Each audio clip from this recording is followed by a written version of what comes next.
할렐루야. 오늘은 제가 복장을 좀 이렇게 입어봤습니다. 원래는 굉장히 정장을 좀 고집했는데 조금 아메리칸 스타일로 이렇게 해보기도 했고, 또 너무 더운데 또 넥타이와 또 자켓만 또 이렇게 한번 벗어보았습니다. 오늘 하루도 참 고생이 많으셨습니다. 지금 시간이 이렇게 8시가 넘었는데, 또 천안에 오시는 길이 퇴근길이 굉장히 막히지 않습니까? 또 퇴근길을 그렇게 뚫으시고, 또 여러 가지 분주했던 여러분들의 사업장 가운데, 또 기업장 가운데서 저녁도 못 드시고 오신 분들이 많이 계실 텐데, 우리 옆에 있는 분들 서로 격려하겠습니다. 오늘도 수고 많으셨습니다. 참 수고하셨습니다. 오늘 참 많이 수고하셨습니다. 이 밤에 이렇게 같이 예배로 나오신 여러분들을 주님의 이름으로 환영합니다.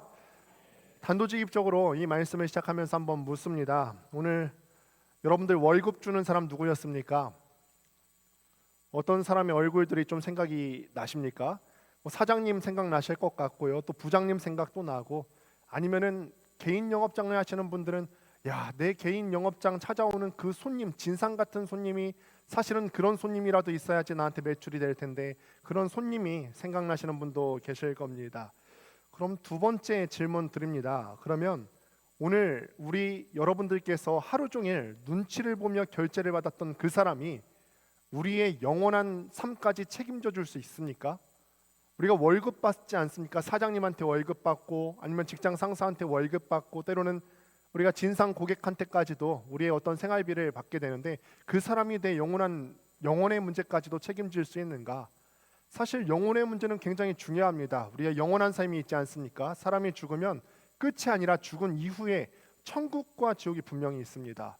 영원한 삶을 준비하는 지금 이 시점이 굉장히 중요합니다. 그래서 이때를 준비해야 되는데, 그때는 죽은 다음에 준비할 수 있는 것이 아니라 현세를 살아가는 이때가 영원한 때를 준비하는 시점이에요. 20대를 보시면 10대 때는 20대 대학 갈 걸 준비하면서 열심히 공부하죠. 또 20대 때 대학 다닐 때는 대학 졸업하고 취업할 때를 준비합니다. 또 30대 때는 20대 30대 때는 결혼 이후의 삶을 준비하고, 또 40대 50대 60대는 노후 준비합니다. 그런데 노후 준비보다 더 중요한 게 사후 준비예요. 우리는 노후 준비는 할 줄 알면서 주식 한 주 사고, 그리고 여러 가지 적금 들고 연금은 들 줄 알면서 사후 세계를 준비하는 일에 대해서는 얼마나 애를 쓰고 노력하고 계십니까? 사후 세계를 준비하기 위해서는 우리가 과연 누구 눈치를 보아야 되냐, 이 말입니다. 사후 세계를 준비하기 위해서는 창조주이시고 심판자이신 하나님 앞에서 살아가야 될 줄로 믿습니다. 우리가 일주일에 가장 많은 시간을 일터에서 보내는 것도 그 마음으로 살아야 된다라는 거예요. 사실은 우리가 일터 나가는 거 보면은 아무것도 아닌 것 같거든요. 그냥 생활비 벌기 위해서 나가고, 또 가족을 건사하기 위해서 나갑니다. 어쩔 수 없이 출근한다고 생각하기 쉽습니다. 방금 전까지 여러분들께서 서 계셨던 그 직장, 그리고 회사, 일터, 사업장, 겉보기에는 그냥 평범한 직장 같아 보였잖아요. 평범한 일터 같아 보였어요. 그런데 사실은 따지고 보면은 영적인 면에서 봤을 때 수없이 많은 총탄과 포탄이 오갔던 영적인 치열한 격전지라는 사실을 우리가 기억했으면 좋겠습니다. 그 격전지에서 우리가 정신을 똑바로 차리고 하나님 앞에서 살 수 있어야만 사후 세계가 잘 준비되는 거거든요. 오늘 우리가 함께 보신 골로새서 3장 23절이 우리의 생각을 바로잡아 주게 될 줄로 믿습니다. 성경은 오늘 분명히 말하고 있습니다. 우리가 일할 때에도 사람을 위해서 일하는 거 아니다. 우리가 직장에서 일하는 거 사실은 월급 주는 사장 위해서 일하는 것처럼 보이고, 부장 위해서 일하는 것처럼 보이고, 내 가족 건사하기 위해서 일하는 것 보이지만, 오늘 말씀에서 분명히 이야기하는 것은 우리가 일하는 것조차도 사람을 위해서 일하는 것이 아니라 창조주이시고 심판자이신 하나님을 위해서 일하는 것이다. 분명하게 우리에게 선포하고 있는 것입니다. 오늘 그래서 이 밤에 그저 우리가 밥벌이의 현장으로 우리의 직장과 우리의 생업터를 여겼다면, 그런 우리의 생각이 깨어졌으면 좋겠습니다. 그래서 우리의 직장과 우리의 생업이 하나님 앞에서 온전하게 드려질 수 있는 거룩한 성소가 되어지기를 주님의 이름으로 축원합니다. 첫 번째로 우리가 일터의 전쟁에서 가장 먼저 겪어야 되는 것은 바로 시선의 격전지입니다. 성경은 오늘 분명하게 명료하게 선포합니다. 사람에게 하듯 하지 말라. 사람에게 하듯 하지 말라. 이 말은 무슨 뜻이냐면, 우리가 평상시에 이 세상을 살아가면서는 너무 많이 우리의 시선이 사람에게 꽂혀 있다라는 거예요. 사람 눈치 보며 살아가고 있다라는 거예요. 이 편지가 지금 골로새서예요. 이 편지를 받아보았던 골로새 성도들, 수신자들은 사실 그들의 신분으로 봤을 때는 종과 노예였던 사람들이 굉장히 많습니다. 로마 시대, 고대 로마 시대에서 이 종들에게 노동이란 과연 무엇일까요? 노예들에게 노동이란 과연 무엇이었을까요? 하기 좋아하는 것이었을까요? 야, 오늘도 아침에 깼는데 노동하기가 너무 즐겁다. 내가 주인을 너무너무 좋아하는데 오늘도 주인을 위해서 충성스럽게 노동할 생각하니까 너무너무 즐겁다. 이랬을까요? 아니에요. 노동은 그들에게 끔찍한 의무와 같았어요. 내가 이 노동을 하지 않으면은 생존권이 보장될 수가 없었다라는 거예요. 그러니까 그들 노예 상태에 있던 사람들에게 노동이라고 하는 것은 내가 이거를 하지 않으면은 죽을 수 있는, 꼭 해야만 되는 생존권이 달린 문제. 그러니까 이 노동을 대할 때 사실은 굉장히 힘들었을 것입니다.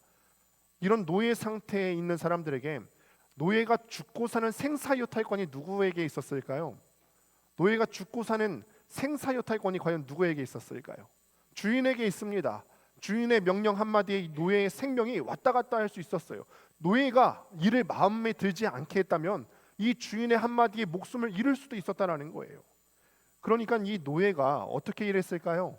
물론 평상시에도 열심히 일했을 수 있겠습니다. 그런데 주인이 딱 등장했어요. 주인의 눈이 딱 보이는 곳에 있어요. 그럼 노예는 어떻게 일해야 되죠? 더 열심히 일할 수밖에 없는 거예요. 주인의 눈밖에 나면 안 되기 때문에, 생존권과 관련이 되어 있기 때문에 주인의 눈이 닿는 곳에서는 열심히 일할 수밖에 없다. 더 열심히 일해야 되죠. 반면에 항상 그렇게 모든 에너지를 쏟을 수는 없었기 때문에 때로는 우리가 주인이 보지 않는 곳에서는 이 노예들이 눈가림을 할 수도 있었을 것입니다. 그러니 오늘 성경 말씀에서도 22절 말씀을 보니까 눈가림이라고 하는 단어가 나와 있는데, 골로새 당시 성도들에게 비추어 봤을 때, 노예 상태가 많은 그들의 상황에 비추어 봤을 때 눈가림은 어떻게 보면 어쩔 수 없는 처절한 생존의 방법일 수도 있겠다. 그들이 모든 에너지를 다 쏟을 수 있는 거 아니거든요. 그러니 에너지가 되는 대로 주인의 눈앞에서는 살기 위해서 최선을 다해서 더 열심히 일하고, 보이지 않는 곳에서는 대충 눈가림하면서 에너지를 좀 아꼈던 거죠. 그런데 그마저도 22절에 보니까 바울이 이렇게 얘기합니다. 같이 한번 읽어보겠습니다. 시작. 사람을 기쁘게 하는 자와 같이 눈가림만 하지 말라. 단호하게 경고하는 거예요. 눈가림하지 말라. 왜 그렇습니까? 왜 사도 바울이 가뜩이나 힘든 삶을 살아가고 있는 노예가 많았던 골로새 교인들에게 이런 얘기를 하는 것일까? 왜냐하면 사람은 사후세계를 준비하는 존재라고 했어요. 영원의 삶을 준비하는 사람이라고 했어요. 그런데 영원의 때를 준비하는 그리스도인들에게 사람에게 시선이 꽂힌다라고 하는 것은 그들의 영혼이 병드는 일이기 때문에 그렇습니다. 우리가 사후를 준비하면서는 우리의 시선이 온전히 표대를 향하여서 하나님께만 집중돼야 되는데, 우리의 시선이 사람에게 꽂히고 사람에게 속아서 눈가림만 하려고 애쓰는 순간 우리의 영혼은 병든다라는 거예요.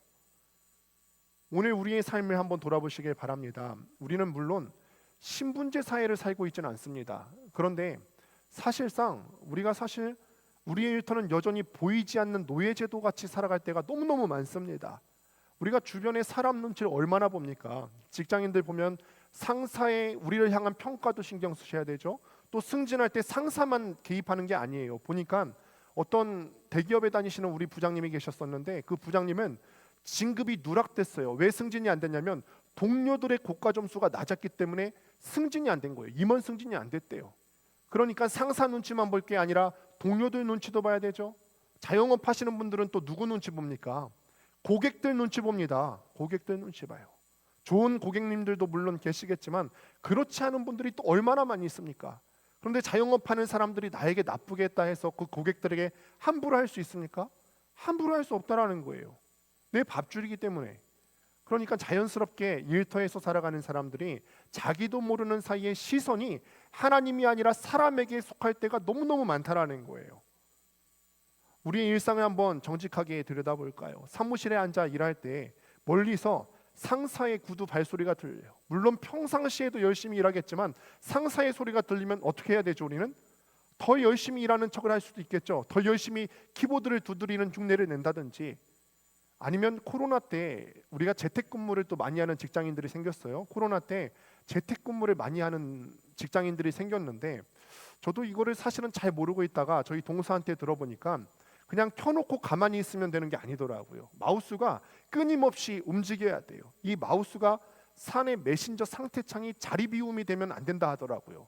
그래서 등장한 기계가 있대요. 마우스를 끊임없이 움직이게 해주는 기계까지 등장했다 합니다. 이게 바로 전형적인 현대판 눈가림이에요. 있는 곳에서, 잘 보이는 곳에서 사람 눈치 봐가면서 우리가 슬슬 눈가림하려고 하는 거, 현대판 눈가림이지 않습니까? 마귀는 우리한테 그렇게 속입니다. 자꾸만 우리 직장의 주인은 사장이다, 내 밥줄 쥐고 있는 사람은 사장이다, 내 밥줄 쥐고 있는 사람은 바로 내 위에 상사고 내 옆에 있는 동료들의 고가에 따라서 네 인생에 달려있다, 네 인생의 주인은 사람이야, 그러니까 사람 눈치 봐가야 돼. 우리가 이렇게 속아 넘어갈 때가 너무너무 많습니다. 그렇게 속삭이면서 우리한테 두려움을 안겨준다라는 거예요. 그러나 여러분 기억하시길 바랍니다. 우리의 시선이 하늘에 계신 하나님께 매이지 않고 사람에게 집중되는 순간 우리의 영혼이 병들어 간다는 사실을 꼭 기억할 수 있게 되기를 바랍니다. 나의 진짜 가치는 동료 직원들에 의한 고가 평가에 따라서 내 진짜 인생의 가치가 결정되는 거 아니고요. 내 상사에 따라서 내 인생의 가치가 결정되는 거 아닙니다. 내 인생의 가치는 예수 그리스도의 십자가짜리예요. 우리 주님께서 날 위해서 피 흘려 죽으신 것, 그렇게 귀한 존재가 우리 삶이라는 것을 꼭 기억했으면 좋겠습니다. 사람의 인정이라고 하는 그 우상, 그것도 우상입니다. 우리가 하나님 대신에 우리의 시선이 저 사람한테, 상사한테, 동료한테 인정받으려는 것에 목매어 있다면 그거 우상입니다. 사람의 인정이라고 하는 우상을 내려놓으십시오. 사람의 시선에서 자유로워질 때 비로소 일터에서의 평안과 자유가 시작되어질 것입니다. 두 번째로 바로 태도의 전쟁입니다. 바울이 이어서 이렇게 권면합니다. 무슨 일을 하든지 마음을 다하여 라고 합니다. 무슨 일을 하든지 마음을 다하여. 요즘 직장인들 사이에 크게 유행하는 단어가 하나 있습니다. 조용한 퇴사. 들어보셨어요? 조용한 퇴사? 우리 이제 어르신들은 잘 모르실 것 같은데 어떻게 30대, 20대, 30대 직장인들 이거 들어보셨어요? 조용한 퇴사? 조용하게 퇴사한다는 뜻인 줄 알았는데 그게 아니에요. 조용한 퇴사가 뭐냐면 실제로 사표를 내고 회사를 떠나는 건 아닙니다. 그런데 직장에는 꼬박꼬박 월급을 받지만 월급 받은 만큼만 일하겠다는 그 심정이 마음 가운데 있는 거예요. 내가 이것만큼만 일해야지, 돈 받은 만큼만 일해야지, 월급 받은 만큼만 일하겠다. 이 심리 상태가 반영된 게 바로 조용한 퇴사입니다. 솔직히 이 피곤한 퇴근길에 이 말이 국미가 당길 때가 많습니다. 세상은 끊임없이 우리에게 속삭이지 않습니까? 야, 뭐하러 그렇게 에너지 쓰려 그래? 야, 야근 수당도 주지 않는데 뭐하러 그렇게 야근까지 하려고 그래? 네 에너지를 아껴야지. 회사가 무슨 네 평생을 책임진다 하든 그렇게 속삭일 때가 너무너무 많다라는 거죠. 그러니까 이 세상의 소리는 헌신을 조롱합니다. 그리고 적당주의를 부추깁니다. 이것이 이 시대에 우리의 일터를 오염시키고 있는 어두운 정신이라는 거예요. 예전에는 우리가 열정페이라는 것이 있었어요. 열정페이가 무엇입니까? 아마 어려운 용어일 수도 있겠습니다. 오늘 어르신들에게는 좀 어려운 용어가 많은데 조용한 퇴사도 그렇고 열정페이는 뭐냐면 돈은 조금 줘요. 그런데 그 돈 주는 것보다 훨씬 더 많은 헌신을 요구하는 게 열정페이예요. 그래서 요즘에 등장하는 것들은 이런 열정을 무시하고 돈 받은 만큼만 일해라, 열정페이를 받는 시대는 지났다 이렇게 얘기하면서 열정을 조롱하고 헌신을 무시합니다. 그러나 성경은요 완전히 다른 차원의 태도를 요구합니다. 오늘 말씀을 보니까 마음을 다하여라고 기록합니다. 마음을 다하여. 이게 헬라어 원어의 뜻을 살펴보면 무슨 뜻이냐면 마음을 다한다는 게 그냥 최선을 다하라는 말 이 정도가 아니라 영혼 밑바닥부터 다 모든 에너지를 끌어올린 몰입의 상태가 바로 마음을 다하여예요. 모든 걸 다 갈아 넣으라는 것입니다. 억지나 책임감 때문에 그런 것이 아니라 내 영혼을 쏟아부어서 일하라는 거예요. 내 영혼을 쏟아부어서 직장에서 일하셔야 되고요. 내 영혼을 쏟아부어서 자영업 하셔야 되고요. 내 영혼을 쏟아부어서 고객들을 대해야 된다라는 것입니다. 우리는 흔히 교회에서 찬양하고 교회에서 봉사하고 교회에서 섬기는 것은 거룩한 것으로 구분하고 직장에서 워드 작업하거나 아니면 식당에서 불판 닦는 것 같은 어떻게 보면은 세속에 속한 일들을 하는 것 같은 것은 세속적인 일이라고 평가할 때가 너무너무 많습니다. 철저한 오해라는 것입니다. 종교개혁자 마틴 루터에게 어느 날 이 구두를 깁는 수선공이 찾아왔습니다. 이 구두 수선하는 사람이 십자가의 은혜를 너무너무 깊이 체험한 거예요. 그래서 이 사람이 결심했어요. 내가 이제는 거룩한 사람이 되어야지, 하나님의 마음에 합당한 사람이 되어야지, 내가 이제는 완전히 다른 삶을 살아갈 거야. 이런 마음을 갖고 루터에게 찾아와서 묻습니다. 선생님, 제가 이제는 마음의 변화가 있어서 하나님을 정말 정말 잘 섬기고 싶은데 어떻게 하면 좋겠습니까? 당장 이 구두 닦는 것 같은 하찮은 일들을 때려치우고 수도원에 들어가면 좋겠습니까? 아니면 목사가 되어야 되겠습니까? 그때 루터가 이런 대답을 합니다. 아니에요. 기독교인 구두 수선공이 하나님을 위해서 최고로 할 수 있는 일은 구두에 십자가 마크를 넣어서 파는 일 아닙니다. 오히려 최고급 자재를 써서 편안하고 안전한 신발을 적절한 정직한 가격에 파는 것이 바로 당신이 할 수 있는 최고의 하나님께 영광 올려드리는 일입니다. 하나님은 당신의 탁월한 솜씨로 만들어진 그 좋은 구두를 기뻐하십니다. 이렇게 대답했다는 것입니다. 그러면 이거를 우리 삶 가운데 가져와 볼 수 있겠죠. 우리가 있는 자리에서 최선을 다하는 것이 하나님께 진정한 예배자의 삶을 사는 것입니다. 최선을 다하는 것이요, 마음을 다해서 사는 것입니다. 영혼 밑바닥부터 끌어올려서 그 모든 에너지로 하나님을 섬기는 것입니다. 학생은 어떻게 살아야 되겠습니까? 최선을 다해서 공부하셔야 되죠. 제가 신학교를 다닐 때 우리 교수님이 그런 말씀을 하신 적이 있어요. 도서관에서 공부하다 죽는 것도 순교다라고 말씀하신 적이 있어요. 물론 말이 과장된 면이 없지 않아 있지만 그 의도가 전달되지 않습니까? 할 수 있는 자리에서 최선을 다해서 너의 삶을 감당하라는 뜻입니다. 직장인들은 어떻게 사셔야 되겠습니까? 내가 상사를 위해서 일하는 거 아닙니다. 사장님 위해서 일하는 거 아닙니다. 내 월급 주는 사람 때문에 일하는 것이 아니라 하나님 앞에서 일하는 태도로 살아야 된다는 거예요. 최선을 다해서요. 내게 주어진 업무, 남들이 알아주지 않고 피하고 싶어하는 일들, 어떤 말단 직원이 하는 그런 복사 한 장 하는 일까지도, 아니면 거래처 사람들에게 이 이메일 하나 보내는 것까지도 마음을 다해서 최선을 다해서 해야 된다라는 것입니다. 내가 서 있는 그 자리가 하나님이 보내신 선교지임을 믿고서 최선을 다해서 사는 태도가 하나님께서 우리에게 기대하는 삶의 태도인 줄로 믿습니다. 이게 적당주의로 물든 현실 세계 가운데 우리가 거룩하게 한 방 먹여줄 수 있는 반격이에요. 내게 주어진 업무, 남들은 피하고 싶어하는, 하고 싶지 않아 하는 일들을 내가 최선을 다해서 섬길 때 그것을 하나님께서 기쁘게 받아주시는 줄로 믿습니다. 마지막 세 번째 가장 치열한 격전지는 주권의 전쟁입니다. 오늘 이렇게 선포합니다. 죽게 하듯 하라, 죽게 하듯 하라. 이 짧은 한마디가 오늘 우리의 일터의 판을 완전히 뒤흔드는 영적인 대혁명입니다. 내 노동을 받으시는 궁극적인 대상을 바꾸라는 거예요.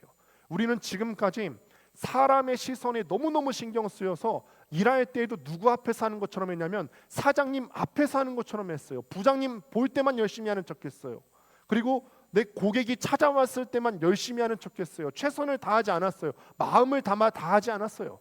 그런데 오늘 죽게 하듯 하라라고 하는 거예요. 사장님 눈치 볼 거 아니라, 진상 고객 눈치 볼 거 아니라, 내 위에 직속 상사 눈치 보는 것이 아니라 하나님 앞에서 우주적 통치자이신 하나님 앞에서 우리가 일하는 태도로 살아야 된다라는 것입니다. 여러분, 한번 묻습니다. 솔직히 일터에서 가장 힘든 게 무엇입니까? 일 자체가 힘들어서 그만두고 싶은 것보다 사람 때문에 고통스러울 때가 많지 않으셨어요? 그렇죠? 사람이 더 힘들지 않으세요? 그러시죠? 백 목사님은 어떠세요? 사역이 힘드세요? 제가 힘드세요? 여기서는 못 대답하실 텐데. 내 기획안을 가로채는 얄미운 동료가 있을 수도 있을 거고, 자기 기분대로 불합리한 지시를 내리는 상사도 있을 것 같고요. 아니면 내 기분에 불쾌하게 만드는 어떤 직장 동료가 있을 수도 있을 것 같고, 또 자영업자에게는 또 진상 고객이 있을 수도 있겠습니다. 그러니 우리가 어떤 신앙 양심으로 기본적인 우리의 어떤 이성과 상식으로는 그들을 도무지 사랑할 수 없을 것 같고 기쁨으로 섬길 수도 없을 것 같아요. 그래서 일터는 날마다 내 감정이 무너지는 곳이고, 일터는 내 속이 새까맣게 날마다 타들어가는 곳이 내 일터 같아요. 그렇다면 이 지옥 같은 관계의 전쟁터인 이 직장에서 우리가 어떻게 승리해야 합니까? 나의 시선을 철저하게 주님께 고정해야 되는 줄 믿습니다. 내 인생의 진짜 결재권자가 누구라고요? 하나님이시라는 거예요. 내 인생을 결재하시는 분은 눈앞에 보이는 사장도 아니고, 그 사장님은 여러분들의 영원한 상태를 책임질 수가 없습니다. 내 직속 상사는 천국과 지옥을 책임질 수 없습니다. 내 인생의 결재권자는 하나님이십니다. 하나님께서 오늘도 나를 괴롭히는 저 사람을 향해서 우리가 생각하십시오. 오늘 내가 저 사람을 섬기라고 저 사람과 나를 이곳에 붙여 넣으셨구나. 이것을 매 순간 인정하는 것이 주권의 전쟁입니다. 예수님께서 그렇게 말씀하셨죠. 지극히 작은 자 한 사람에게 하는 것이 나에게 하는 것과 같다라고 말씀하셨어요. 내일 아침 우리가 출근해서 사람들을 대할 때 그 사람을 예수님 섬기듯이 한번 섬겨보시길 바랍니다. 내일 아침 우리가 가게의 문을 열 때 내 영업장에 들어오는 고객들을 바라볼 때 예수님 섬기듯이 한번 섬겨보시기를 바랍니다. 까다로운 고객의 불평을 들을 때 우리가 예수님을 섬기듯이 한 번 더 미소 지어 보시기를 바랍니다. 그때 지긋지긋했던 일터가 나와 하나님이 더욱더 깊게 관계 맺어져가는 거룩한 성소로 바뀌어가게 될 것입니다. 말씀을 맺습니다. 세상 계산법으로 보면은 이게 맞아요. 세상 계산법으로 보면은 대충이라는 게 맞습니다. 어차피 우리가 더 한다고 해서 더 주지 않거든요. 월급만큼 일해도 아무도 뭐라고 할 사람 없어요. 내가 받은 만큼 일해도 아무도 뭐라고 할 사람 없어요. 내가 정시 퇴근해도 아무도 뭐라고 할 사람 없어요. 잔업이 남아 있어도 정시 퇴근해도 아무도 뭐라 할 사람 없지 않습니까? 그런데 하나님 나라의 계산법은 다릅니다. 하나님 나라의 계산법은 하나님께서는 우리가 땀 흘려 흘리는 그 땀과 우리 마음의 중심을 통해서 우리의 진짜 신앙의 무게를 달아보시는 줄로 믿습니다. 오늘 이 밤에 우리가 뜨겁게 기도하고 영적으로 다시 회복하고 다시 일터로 나아가실 때 우리는 삶의 방식을 완전히 바뀌어야 됩니다. 더 이상 사람 눈치 보지 마시길 바랍니다. 우리의 시선이 사람에게로 향해 있다면 다시금 우리 마음을 돌리셔서 하나님께 우리의 시선을 돌릴 수 있게 되길 바랍니다. 우리 영혼을 책임지시는 분은 사장님이 아니라 하나님이십니다.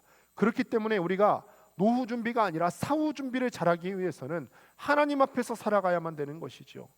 내일 아침 출근할 때 우리가 이렇게 선포하며 나아가시길 바랍니다. 오늘 이곳의 진짜 결재권자는 주님이십니다. 내 인생을 진짜 책임져 주시는 분은 주님이십니다. 내가 하나님 앞에서 오늘 일하겠습니다.